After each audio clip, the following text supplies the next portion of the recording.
Rare হলে তবেই দামি। হ্যালো এভরিওয়ান, আবার একটা নতুন ব্লগে সবাইকে ওয়েলকাম। সকালে ব্রেকফাস্টে আজকে মালাই ব্রেড আর দুধ চা ছিল। তারপরে চিংড়ি মাছকে ভেজে নিতে হবে কালো জিরে ফোড়ন দিয়ে। এই যে বরবটি, আলু আর হচ্ছে সিমকে ভেজে নিলাম কিছুক্ষণ। তারপরে এই যে ডাঁটাটাকে ভাপিয়ে নিয়েছিলাম, এটা ফুলকপির ডাঁটা। আর বেগুন তো অবশ্যই লাগবে এই চচ্চড়িতে। পরিমাণ মতো নুন, হলুদ আর একটুখানি জিরে ভাজা মশলা দিয়ে চিংড়ি মাছ দিয়ে ভাজা ভাজা করে নামিয়ে ফেলেছি। এই চচ্চড়িটা অসাধারণ লাগে। এটার কথাই বলছিলাম যে রেয়ার হলে তবেই দামি।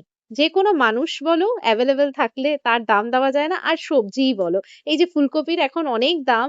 আর আমার এই হাঁসের ডিম দিয়ে, দেশি হাঁসের ডিম দিয়ে ফুলকপি দিয়ে খেতে বেশ ভালো লাগে। সঙ্গে এই ডাঁটাটাকেও তো ফেলা যাবে না, ডাঁটা চচ্চড়িটাও বানিয়ে ফেলেছিলাম চিংড়ি মাছ দিয়ে। তো দুপুরের খাবার তো জমে গেছিল। আর তারপরে এই যে আমার বরের আগমন, আর এই ঝাড়ুটা এত সুন্দর তাই একটুখানি ভিডিও করলাম। যাই হোক, এই যে গুচ্ছের খাবার নিয়ে এসছে। এই যে চপ মুড়ি দিয়ে চা দিয়ে খেতে ভালোই লাগে, বাট আমার বরের সকালে ডিম খেয়ে হয়নি, আবার এই যে ডিমের চপ নিয়ে এসছে। না আসলে কি বলতো, এখানে ডিমের চপটা না অসাধারণ বানায়।